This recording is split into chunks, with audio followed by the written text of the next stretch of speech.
Monsieur Yatma Fall, bonjour. Bonjour. Vous êtes le président de la Fédération sénégalaise des associations de personnes handicapées. Alors, dernièrement, vous aviez fait une sortie dénonçant l'omission vous concernant dans le plan de résilience, disons globalement. Et ce mercredi, en Conseil des ministres plutôt, le chef de l'État a invité le ministre en charge de cet aspect-là, de la crise sanitaire de coronavirus, de rectifier le tir. Est-ce que cela vous rassure, vous et vos partenaires? Merci beaucoup, madame.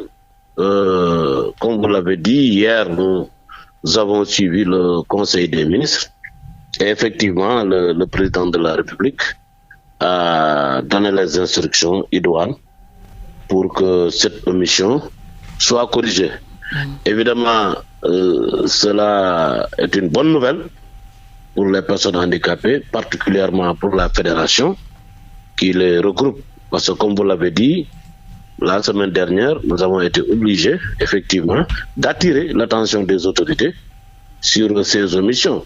Parce qu'il ne faut pas oublier que sur 1 million de ménages visés par l'appui, par l'aide alimentaire, il y a ce qu'on appelle les ménages du RNU, c'est-à-dire du registre national unique, qui sont des ménages qui sont en fait déjà connus et qui sont au nombre de 500 et quelques mille francs. Et il y a 500 et quelques mille ménages. Et il y a près de 400 000 ménages qui doivent faire l'objet d'un ciblage communautaire. Alors, jusque-là, nous avions cru que les personnes handicapées détentrices de la carte d'égalité des chances étaient dans le registre national unique. De sorte que des instructions avaient été données aux personnes handicapées de ne pas se bousculer et d'attendre parce qu'ils sont déjà dans le RNU. Mais dans la pratique, on s'est rendu compte que ce n'était pas le cas. Et ça, c'est une incongruité extrêmement grave qui nous avait poussé donc à élever la voix pour dire attention, il faut corriger. C'est donc tout heureux que nous avons appris hier que le président de la République en personne ait demandé donc au ministère compétent de rectifier. C'est d'autant plus juste que la pandémie du coronavirus, c'est vrai, c'est un problème sanitaire, mais qui a un impact social, etc., très douloureux pour les populations générales et pour les personnes handicapées en particulier. Parce que comme vous le savez, la plupart des personnes handicapées s'adonnent à la mendicité dans les rues. Faute, évidemment, de système de prise en charge efficace. Ou alors faute d'un système d'exclusion de fait qui est là.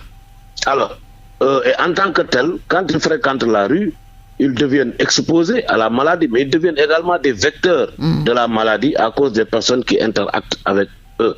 C'est pourquoi nous avons dit il faut les confiner, il faut les sensibiliser à rester à la maison, mais quand vous demandez à quelqu'un qui gagne sa vie dans la rue, quand vous lui demandez de rester à la maison, il faut quand même lui donner de quoi se nourrir pendant le temps qu'il reste à la maison. C'est pourquoi on a dit il faut que ces personnes handicapées soient traitées en priorité sur ce qui est réservé aux ménages vulnérables.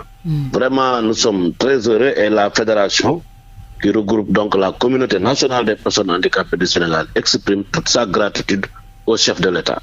Alors, combien d'entre vos membres étaient concernés par cette omission? Alors, nous avions dit qu'il y a environ 55 000 personnes qui sont détentrices de la carte d'égalité des chances. Donc, qui ont fait l'objet d'enquêtes, de dossiers, etc. et qui sont dans les fichiers de l'État, c'est-à-dire dans les fichiers du ministère de la Santé et de l'Action sociale. Ces personnes-là sont connues par l'État et sont dans le fichier. Même si c'est encore très peu par rapport à la cible. Mais au moins ceux-là qui sont dans le fichier, pour nous, devaient être dans le RNU.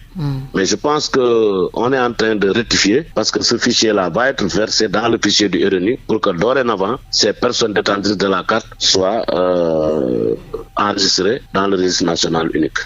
Alors, vous le disiez tout à l'heure, la prise en charge même des personnes handicapées, cela pose toujours problème au Sénégal, vu un peu la situation. Est-ce que vous travaillez sur un plan peut-être pour aider davantage ces personnes-là qui qui souffrent de handicap à s'insérer, parce que la mendicité, comme vous l'avez dit, c'est pratiquement ce à quoi s'adonnent la plupart des personnes handicapées, mais on sait bien que dans ces genres de situations, cela n'est pas possible. Et l'aide de l'État, même si on ne le dit pas, ne va pas suffire justement pour ces personnes-là, afin qu'elles puissent vivre décemment. Alors, sur quoi êtes-vous en train de réfléchir ou de travailler pour aider vos camarades?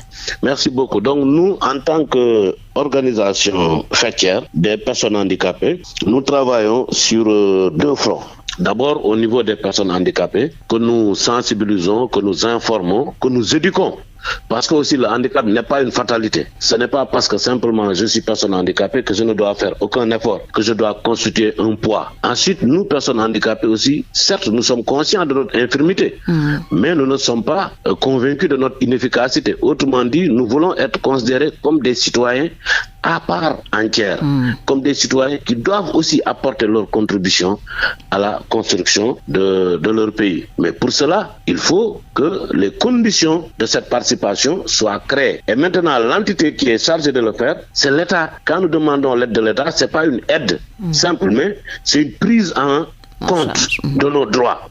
C'est-à-dire que nous avons aujourd'hui le droit à l'éducation, nous avons le droit à la santé, etc. Nous avons un ensemble de droits que les pouvoirs publics doivent respecter, doivent matérialiser. En faisant en sorte que l'école soit accessible aux enfants handicapés, en faisant en sorte que l'emploi soit accessible aux personnes handicapées, en faisant en sorte que l'aménagement du cadre de vie soit adapté aussi aux personnes handicapées. Alors, et de cette façon, par rapport à l'emploi, M. Fall, permettez qu'on ouvre une petite parenthèse. L'État avait commencé justement des recrutements au niveau de certaines sociétés nationales pour les personnes handicapées. Est-ce que cela se fait toujours? Oui, c'est-à-dire que la loi même a prévu, la loi d'orientation sociale, que à chaque fois qu'il y a un recrutement dans la fonction publique, que les 15% des emplois soient réservés aux personnes.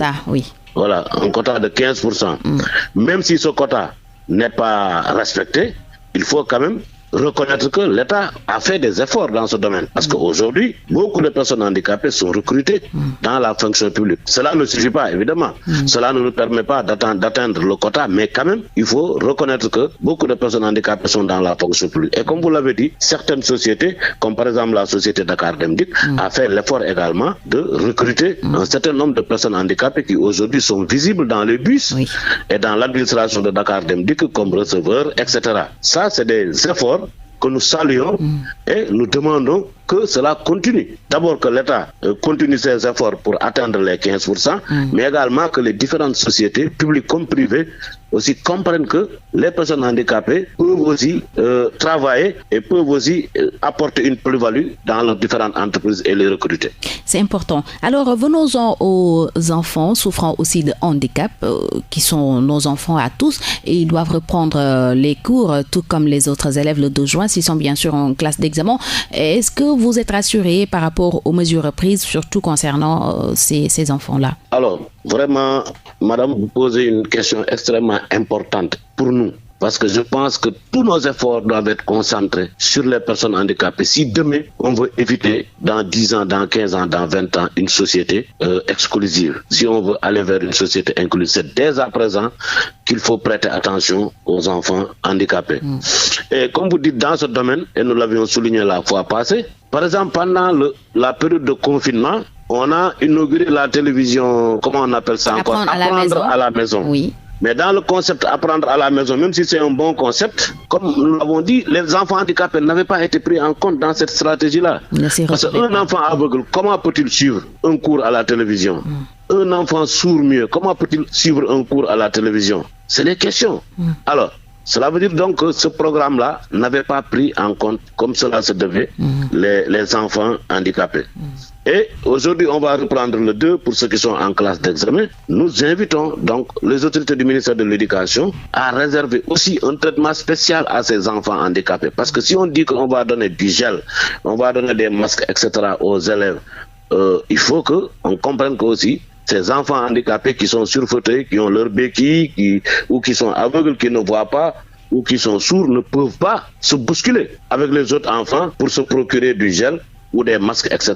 Il faut donc qu'une attention particulière soit accordée à ces élèves pour les mettre aussi dans les meilleures conditions d'études possibles. Et ça, vraiment, nous insistons sur cet appel auprès du ministère de l'Éducation nationale. Alors, vous aviez commencé à en parler tout à l'heure, l'impact même de cette pandémie de coronavirus, on le sent sur l'économie, l'aspect social et tout, mais sur les personnes handicapées, à quel niveau peut-on mesurer l'ampleur des dégâts? Alors, d'abord, comme nous l'avons dit tout à l'heure, c'est au niveau de l'appui alimentaire. Parce que j'ai dit, nous n'encourageons pas. Au contraire, nous combattons la mendicité. Nous faisons tout pour empêcher les personnes handicapées à la mendicité. Mais la réalité est là. Ils le font. Et quand il y a confinement, donc, il ne faut plus le faire. Et ils risquent donc d'avoir des problèmes de survie. C'est pourquoi donc, ils sont impactés à ce niveau. Ensuite, ils sont impactés au niveau où, étant dans la rue, ils sont exposés. Ils peuvent attraper le virus à tout moment. Et ils peuvent aussi passer le virus à tout moment avec les personnes avec lesquelles ils interagissent. Et troisième élément, qu'aujourd'hui, quand nous cherchons à connaître à travers le plan de résilience économique les ménages vulnérables pour les appuyer, les personnes handicapées sont en première ligne. Enfin, plusieurs personnes handicapées, beaucoup d'ailleurs, ça donne aussi à des activités économiques, à des activités artisanales, qui développent aussi de l'initiative privée dont les activités ont été arrêtées et bloquées par donc les mesures qui ont été prises pour lutter contre la pandémie. Donc tous ces gens-là sont aujourd'hui impactés. Et d'ailleurs, c'est pourquoi nous avons dit que la préoccupation des personnes handicapées, ce n'est pas seulement l'aide alimentaire, mais c'est également l'aide au plan économique, l'aide apportée aux entreprises privées, l'aide apportée aussi aux initiatives des personnes qui se battent, qui malgré leur handicap se battent. C'est pourquoi nous avions demandé que sur les 1000 milliards du fonds de résilience économique et sociale, qu'il y ait au moins une partie qui soit spécialement dédiée et réservée aux personnes handicapées pour permettre à la fois de régler ces questions d'appui alimentaire, mais également ces questions d'accompagnement des entreprises privées, des activités artisanales et autres des personnes handicapées. Donc notre appel reste actuel, un traitement encore une fois spécial, réservé aux personnes handicapées sur les 1000 milliards du fonds de résilience économique et sociale. Il y a aussi l'handisport sans doute affecté par cette crise sanitaire également. Ah oui, absolument. Vous savez, toutes les activités sportives sont arrêtées. Et donc le handisport n'est pas en reste. Donc le championnat a été arrêté, la Coupe du Sénégal a été arrêtée, les sportifs handicapés aujourd'hui également sont impactés. Et s'il y a des décisions pour accompagner le monde sportif, je pense aussi les sportifs handicapés ne doivent pas être laissés en rade, naturellement. Peut-être un message à lancer à l'endroit des personnes vivant avec un handicap ou aux autorités pour terminer cet entretien, M. Fall? Oui, pour les personnes handicapées, c'est de leur demander de redoubler de vigilance. C'est d'abord de les féliciter pour leur comportement parce que, madame, vous savez, la fédération, depuis la déclaration de la pandémie, a mis en place un comité national de suivi au niveau national avec des ramifications dans toutes les régions du pays, ce qui nous permet d'avoir une vue d'ensemble de ce qui se passe dans le pays. Et généralement, les personnes handicapées se sont très bien comportées. Donc, nous les félicitons, nous les remercions et nous leur demandons à redoubler de vigilance pour éviter au maximum d'être infectés et pour éviter également au maximum d'infecter leur entourage. Donc nous leur disons courage et merci. À l'endroit des autorités, nous répétons notre appel pour que on se rappelle toujours que les personnes handicapées, selon le rapport mondial sur le handicap publié par l'Organisation mondiale de la santé et la Banque mondiale, les personnes handicapées constituent 15% de la population du Sénégal. Et que un tel nombre, on ne peut pas envisager le développement de notre pays en les mettant entre parenthèses. C'est notre appel aux autorités, encore une fois, c'est de savoir que ces personnes handicapées aussi sont impactées par le coronavirus et qu'ils doivent faire l'objet d'un traitement spécial. Nous avions même fait une comparaison avec ce qui a été fait pour la presse, parce que cette année, on a dit que la presse est impactée et un traitement spécial a été réservé à la presse. La presse qui est constituée, comme vous le savez, d'entreprises privées. Et si on a pu le faire pour la presse, on doit pouvoir le faire aussi pour les personnes handicapées. Donc, traitement spécial pour les personnes handicapées, mais également expression de notre gratitude au chef de l'État pour déjà ce qu'il a fait hier. Merci, M. Fally Yatma. Je rappelle que vous êtes le président de la Fédération sénégalaise des associations de personnes handicapées. Ça a été un très grand plaisir pour nous de vous recevoir sur ce plateau de la matinale de Rewmi FM. Merci. Merci beaucoup, madame.